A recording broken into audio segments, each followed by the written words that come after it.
Good morning student. मैं doctor वंदना Akodiya, government college Bundi. बच्चों, हम एल्डिहाइड और कीटोन पढ़ रहे हैं। आज हम बेंजोइन कंडेंसेशन के बारे में पढ़ेंगे। अल्कोहलिक केसीएन की उपस्थिति में यदि हम दो एरोमेटिक एल्डिहाइडों को रिएक्शन कराएं तो उनका बेटा डाइमर फॉर्म मिलता है हमें, और हमें बेंजोइन, इसे हम बेंजोइन संघनन कहते हैं, और जो बनने वाला जो हमारा प्रोडक्ट होता है वो बेंजोइन होता है। आप यहाँ पर ये देखिए, आप ये रिएक्शन देखिए कि यहाँ पर आपका एक एल्डिहाइड है, ये दूसरा है। ये केसीएन की प्रेजेंस में रिएक्शन करके बच्चों क्या बना रहा है, ये बेंजोइन बना रहा है। यदि हम इसकी मैकेनिज्म देखें तो आप देखिए कि इस अभिक्रिया की जो क्रियाविधि में एल्डिहाइड के कार्बोनिल समूह पर साइनाइड आयन के आक्रमण द्वारा हमारा एक एनायन बनता है, जो कि रीअरेंजमेंट होकर कार्ब एनायन बनाता है। तो आप ये सिंपल सी वो देखिए कि फर्स्ट आपका केसीएन ने रिएक्शन करी है, केसीएन की रिएक्शन से फर्स्ट आपका एनायन बना है, और उसके बाद में ये रीअरेंज होकर सेकंड एनायन में कन्वर्ट हो जाता है। और इस पुनर्विन्यास होने पर बच्चों, जो बेंजल कार्ब एनायन है वो रेजोनेंस द्वारा आपका स्टेबलाइज होता है। आप ये रेजोनेटिंग स्ट्रक्चर देखिए, फर्स्ट स्ट्रक्चर है, सेकंड स्ट्रक्चर है, ये थर्ड, ये इनका बीच का स्ट्रक्चर है, या इसको हम कहते हैं व्हील एंड इंटरमीडिएट। आप ये पूरा स्ट्रक्चर्स देखिए। अब यदि हम कार्बेनाइन जो हमारा बना है और साइनाइड समूह का स्थायीकरण जो रेजोनेंस से होता है, उसका स्ट्रक्चर बच्चों ये देखिए आप कि ये इसके ये दोनों स्ट्रक्चर हैं, ये किस तरह से रेजोनेटिंग स्टेबल हो जाता है। इसी तरह से बच्चों, जो हमारा कार्बेनाइन बना है, जो दूसरे एल्डिहाइड अणु के कार्बोनिल कार्बन पर आक्रमण करेगा, और अंत में जो साइनाइड आयन है उसका विलोपन होकर हमें साइनाइड प्राप्त होता है। तो बच्चों, यहाँ पर आप मैकेनिज्म देखिए कि सबसे पहले CN यहाँ पर आक्रमण कर रहा है दूसरे पे, और यहाँ का प्रोटॉन का इलेक्ट्रॉन यहाँ जा रहा है, और यहाँ से CN पे यहाँ जा रहा है। यहाँ आपका HCN मॉलिक्यूल वापस निकल गया, और आप यहाँ पर देखिए ये इसमें प्रोटोनेट होने के बाद में हमें यहाँ पर ये बेंजोइन मिलता है। अब बच्चों, जो बेंजोइन का यदि हम आगे ऑक्सीकरण करें तो क्षार यदि हम लें तो उसकी उपस्थिति में क्या होता है कि पिनोकॉल से पिनोकोलॉन यानी बेंजलिक अम्ल हमें देखने को मिलता है। तो आप यहाँ पर ये देखिए कि ये बेंजोइन बना है, उसके बाद बेंजिल बना है ऑक्सीडेशन से, उसके बाद ये बेंजलिक एसिड में कन्वर्ट हो गया है। बच्चों, अगली रिएक्शन है हमारी मैनिक रिएक्शन। फॉर्मेल्डिहाइड की अभिक्रिया यदि सक्रिय हाइड्रोजन युक्त यौगिक जैसे कि कीटोन है, एसिटोफिनॉन है, या बीटा कीटो एस्टर है, या एसिटो एसिटिक एस्टर है, मेलोनिक एस्टर है, यदि इनकी उपस्थिति में यदि प्राथमिक और द्वितीयक अमीन से यदि हम रिएक्शन कराएं तो हमें बीटा अमीनो कार्बोनिल यौगिक हमें प्राप्त होते हैं। इन्हें हम मैनिक क्षार भी कहते हैं। और सिंपल सी रिएक्शन है बच्चों। यहाँ पर ये आप देखिए कि ये आपने कीटोन लिया है, ये आपका फॉर्मेल्डिहाइड है, ये आपका सेकेंडरी अमीन है, और यहाँ पर हमें क्या मिला है, मैनिक बेस मिलता है। अब बच्चों, यदि हम इसके रिएक्शन मैकेनिज़्म देखें तो आप यहाँ पर देखिए कि सबसे पहले NH जो है यहाँ पर आक्रमण कर रहा है, और यहाँ से नाइट्रोजन से कार्बन से जुड़ गया। जुड़ने के बाद में बच्चों यहाँ से HOH निकला, और ये देखिए आप कि ये आपका इंटरमीडिएट बना है। ये इंटरमीडिएट किस तरह से रीअरेंज हो रहा है, और यहाँ आपको कार्ब कैटायन बन गया। अब आप यहाँ पर देखिए, ये आपका कीटोन है, और किस तरह से ये रीअरेंज हो रहा है। यहाँ CH2 है, यहाँ ऑक्सीजन के पास में माइनस चार्ज चला गया, और यहाँ पर CH2 आ गया। अब यहाँ पे पॉजिटिव चार्ज है, यहाँ पे माइनस चार्ज है, ये दोनों आपस में जुड़ेंगे, और हमें यहाँ पर एक मैनिक बेस प्राप्त हो जाता है। अब बच्चों, एल्डिहाइड हम बात करेंगे ऑक्सीकरण की। एल्डिहाइडों को आसानी से संगत अम्ल में ऑक्सीकृत किया जा सकता है, जबकि कीटोन आसानी से ऑक्सीकृत नहीं होते हैं। अतः इस अभिक्रिया द्वारा एल्डिहाइड को कीटोनों में विभेदित किया जा सकता है, यानी कि ये भी हमारा एल्डिहाइड और कीटोन को डिफ्रेंशिएट करने की रिएक्शन है। तो बहुत सारी ऑक्सीकारक हैं, जैसे कि पोटेशियम परमैंगनेट हो गया, H2SO4 और KMnO4 प्लस H2SO4, इसकी प्रेजेंस में भी यदि हम रिएक्शन कराएं तो हमें ये भी एक बहुत अच्छे ऑक्सीडाइजन रिएजेंट होते हैं। इसी तरह से जो माइल्ड ऑक्सीकारक हैं उनको भी हम प्रयोग में ला सकते हैं। तो फर्स्ट बच्चों एग्जाम्पल है इसका कि सिल्वर आयन। इस प्रकार का एक मतलब बच्चों, ये जो एग्जाम्पल है आप लोगों ने फर्स्ट ईयर सेकेंड ईयर में किया होगा कि जब आप प्रैक्टिकल करते हैं तो टॉलेंट रिएजेंट का टेस्ट करते हैं एल्डिहाइड कीटोन्स के लिए, तो हमें रजत दर्पण मिलता है, सिल्वर मिरर। तो ये जो टेस्ट है यही है कि किस तरह से आपको जो सिल्वर मिरर बन रहा है वो रिएक्शन आप यहाँ पर देखेंगे। तो इसमें हम टॉलेंट रिएजेंट को काम में लेते हैं, और टॉलेंट रिएजेंट क्या होता है, अमोनीकृत सिल्वर नाइट्रेट का सॉल्यूशन होता है। मुख्यतः सिल्वर अमोनियम आयन यानी कि AgNH3 का होल ट्वाइस या सिल्वर फर्स्ट ऑक्साइड यानी Ag2O होता है। अविलय सिल्वर ऑक्साइड को अवक्षेपित होने से रोकने हेतु क्षारीय माध्यम की आवश्यकता होती है, अतः संकुल बनने वाले अभिकर्मक जैसे NH3 डाला जाता है। तो यहाँ पर आप नीचे रिएक्शन देखिए बच्चों कि ये आपका एल्डिहाइड है, ये आपका टॉलेंट रिएजेंट्स के साथ रिएक्शन कर रहा है, और यहाँ आपका एसिड बना सिल्वर। ये बच्चों टेस्ट ट्यूब के चारों तरफ चिपक जाती है सिल्वर, और बहुत ही अच्छा टेस्ट आता है इसका। इसी तरह से यदि हम ग्लूकोज की रिएक्शन कराते हैं तो हमें ग्लूकोनिक एसिड मिलता है।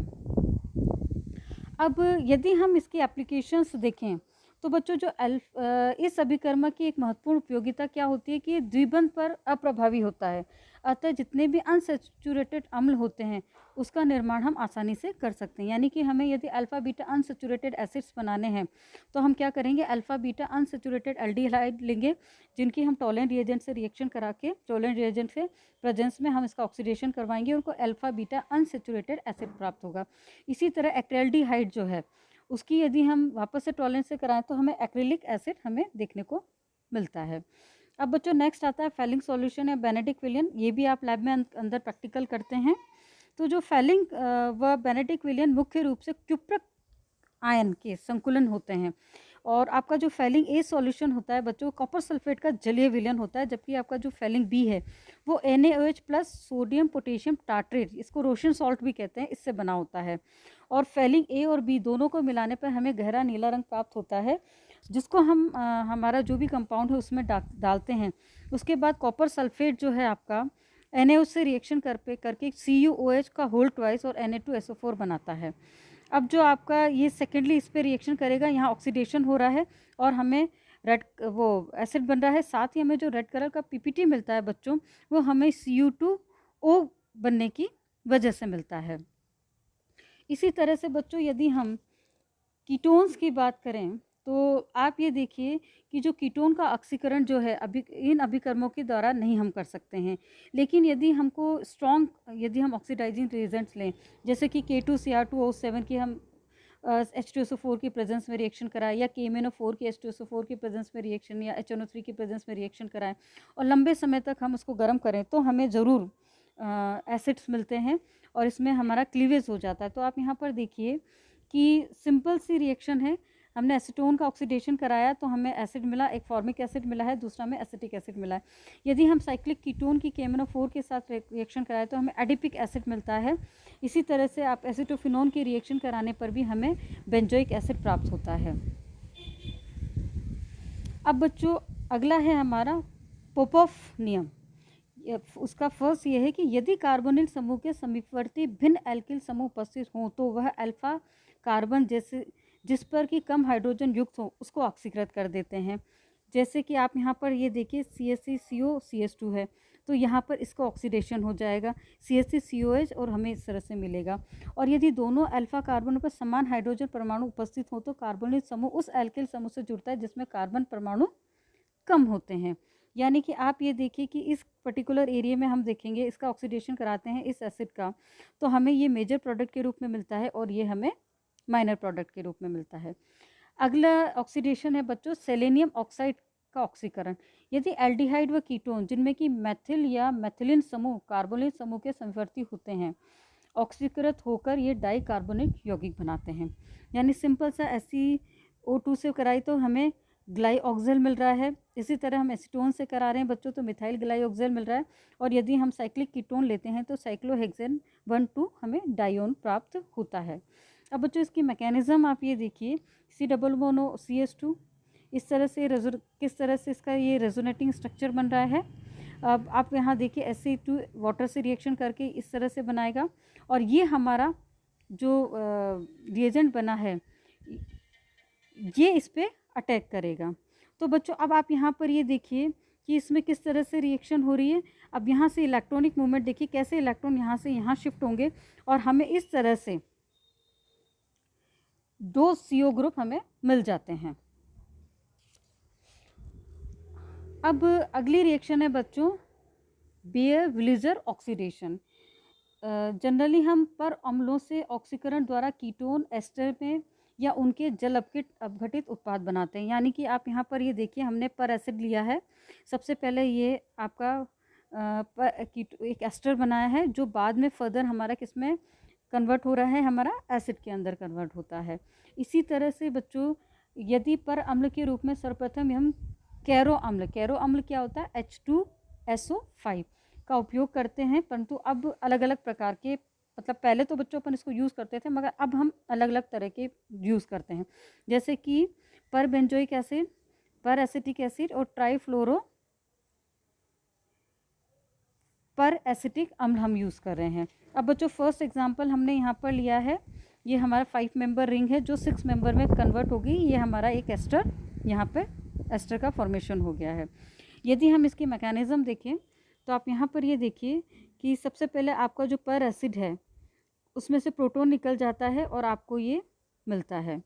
अब यहाँ पर जो आपका कीटोन है वो इस तरह से रेजोनेंस में रहता है, यहाँ पर आपका कार्ब कैटायन बना, अब यहाँ पर आपका पर एसिड अटैक करेगा और यहाँ पर आपको इस तरह का एक इंटरमीडिएट बनेगा जो बाद में आपका एसिड में कन्वर्ट हो जाता है।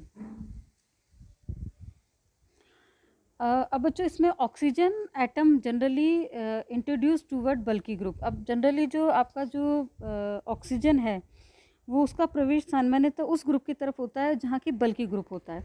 अब यहाँ पर आप ये देखिए 3 पेंटाइल ब्यूटेनॉन की यदि हम बात करें तो हमारा जो प्रोडक्ट होगा वो 1 फिनाइल इथाइल एसीटेट होगा, ना कि ये होगा।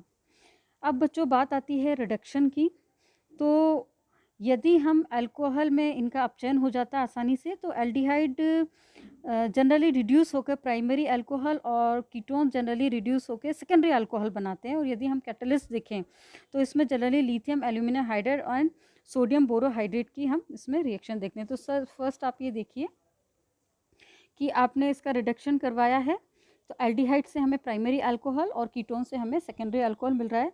वहीं यदि हम साइक्लोइन कीटोन्स की बात करें तो हमें साइक्लोपेंटेनॉन हमें यहाँ पर मिलता है। इसी तरह से बेंजल्डिहाइड का रिडक्शन करें तो हमें बेंजिल अल्कोहल मिलेगा। एसिटोफोनोन का यदि हम रिडक्शन करें तो हमें 1 फिनाइल इथेनॉल मिलता है। अब धातु हाइड्राइड के अपचयन की यदि हम मैकेनिज्म देखें तो आप यहाँ पर देखिए लिथियम एल्यूमिनियम हाइड्राइड में लिथियम अलग हो गया, AlH4 अलग हो गया, तो यहाँ से प्रोटोन बच्चों, यहाँ से प्रोटोन यहाँ गया और यहाँ से ऑक्सीजन से यहाँ पर आपके शिफ्ट हो गया। अब आप ये देखिए AlCl3 तो ऑक्सीजन से जुड़ गया और प्रोटोन आपका यहाँ पर आ गया। अब यदि 3 मॉलिक्यूल OH के अपन लें तो ये इस तरह का स्ट्रक्चर हुआ और बाद में आपको अल्कोहल यहाँ पर मिल जाएगा। ये इसकी बच्चों मैकेनिज्म है। अब है कि सेलेक्टेड रिडक्शन, यानी कि हम पर्टिकुलर किसी एक चीज़ का रिडक्शन करें। सपोज़ करो कि अल्फ़ा बीटा जो असंतृप्त एल्डिहाइड हैं, यदि हम लिथियम एल्यूमिनियम हाइड्राइड से यदि इनका रिडक्शन कराएं तो द्विबंध का भी अपचयन हो जाता है, किंतु यदि हम सोडियम बोरोहाइड्रेट लें तो ऐसा नहीं होता है। तो फर्स्ट आप ये देखिए सिनेमल्डिहाइड हमने यहाँ पे लिया है, लिथियम एल्यूमिनियम हाइड्राइड के साथ में जब हम इसका रिडक्शन करा रहे हैं तो हमें 3 फिनाइल प्रोपेनॉल मिलता है, जबकि सोडियम बोरोहाइड्रेट में इसका रिडक्शन नहीं होता है और हमें क्या मिलता है बच्चों, सिनेमाइल अल्कोहल हमें देखने को मिलता है। इसी तरह से अगला रिडक्शन है हमारा मीरवाल पॉन्ड्रोफ रिडक्शन। अब कीटोन यौगिकों को एल्यूमिनियम आइसोप्रोपोक्साइड के साथ आइसोप्रोपेनॉल विलयन से गर्म करने पर हमें आइसोप्रोपेक्साइड कीटोन में ऑक्सीकृत होता है ये, और ये जनरली स्लो इसका आसवन होता है और इसकी जो साम्यावस्था मिश्रण से हम उसको आसानी से पृथक कर लेते हैं। सिंपल सी रिएक्शन है बच्चों, यहाँ पे देखिए कीटोन है, इसकी हम इससे रिएक्शन करा रहे हैं तो हमें यहाँ पर एसीटोन प्राप्त हो रहा है। ठीक है, अब इसके अपन नीचे मैकेनिज्म देखते हैं। तो सिंपल सी मैकेनिज्म है बच्चों, इनकी मैकेनिज्म याद कर लेना, आपके हमेशा एग्ज़ाम में मैकेनिज्म ज़रूर पूछी जाती है। ये आपका एल्डिहाइड है, कीटोन है, ये यहाँ गया, यहाँ से इलेक्ट्रॉन यहाँ शिफ्ट हुई, यहाँ से यहाँ प्रोटॉन निकला और आपको इस तरह का साइक्लिक स्ट्रक्चर मिलेगा जो बाद में आपका अल्कोहल में कन्वर्ट हो जाता है। अब यह ध्यान रखने वाली बात है कि जो बेयर विलेजर ऑक्सीडेशन है ये इसके अपोजिट होता है जनरली। अब हाइड्रोकार्बन में अभी अपन ने रिडक्शन में क्या पढ़ा था कि कैसे एल्डिहाइड कीटोन जो हैं वो किस में कन्वर्ट हो रहे थे बच्चों, वो अल्कोहल में कन्वर्ट हो रहे थे। अभी हम बात कर रहे हैं कि हाइड्रोकार्बन में रिडक्शन इनका किस तरह से होता है। पहला रिडक्शन है किल्मैनसन रिडक्शन। ये बच्चों सबसे पुराना मेथड है। यदि जिंक HCl की प्रेजेंस में हम इसका रिडक्शन कराएं तो हमें एल्कीन मिलता है। सिंपल सी रिएक्शन है, कीटोन है, ZnHC और कंसर्टेड HCl की प्रेजेंस में रिएक्शन कराई तो हमें यहाँ पर एल्कीन मिला। इसी तरह से आप ये देखिए CO रिडक्स होकर CH2 में कन्वर्ट हो जाता है। यह विधि एल्डिहाइड को हाइड्रोकार्बन में अपचयित करने हेतु उपयुक्त नहीं होती है, क्योंकि सांद्र अम्ल की उपस्थिति में एल्डिहाइड का क्या होता है, बहुलीकरण यानी पॉलीमराइजेशन हो जाता है। तो बेंजल्डिहाइड सांद्र HCl से क्रिया नहीं करता, अतः टायलुइन में अपचयित हो जाता है। आप यहाँ पर रिएक्शन देखिए। अब यदि बच्चों अपन इसकी मैकेनिज्म देखें, आप मैकेनिज्म सबसे ज़्यादा इंपॉर्टेंट है। तो आप यहाँ पे देखिए कीटोन को सबसे पहले प्रोटोनेट किया और इस तरह से रेजोनेटिंग स्ट्रक्चर हमें मिला। इसके बाद ये हमारा कार्बेनाइन बना। अब इस कार्बेनाइन की रिएक्शन बच्चों में हमने इसको प्रोटोनेट किया तो यहाँ पर ऑक्सीजन पे H आ गया, ये देखिए यहाँ पर H जुड़ गया। अब फर्दर प्रोटोनेट करेंगे तो आपका जो ये CH2 है ये प्रोटोनेट हो गया, यहाँ से वाटर मॉलिक्यूल निकला, फिर कार्बोकेटाइन बना जिसमें 2 इलेक्ट्रॉन दिए तो यहाँ माइनस चार्ज आएगा, फिर प्रोटोनेट करने पर ये इसमें CH2 ग्रुप में कन्वर्ट हो गया। अब बच्चों अगली रिएक्शंस आती हैं हमें वॉल्फ किश्नर रिएक्शन, यानी कि एल्डिहाइड और कीटोन दोनों को हाइड्रोजन की आधिक्य में प्रबल क्षार जैसे KOH के साथ डाई एथिलीन ग्लाइकोल विलायक में गर्म करने पर आसानी से अपचयित हो जाए ना। CO का CH2 में रिडक्शन किसकी प्रेजेंस में करा रहे हैं हम यहाँ पर, NH2 हाइड्रोजन की प्रेजेंस में KOH के साथ में। तो सिंपल सी रिएक्शन है बच्चों, एक साइक्लोपेंटेनॉन है वो साइक्लोपेंटेन में कन्वर्ट हो गया है।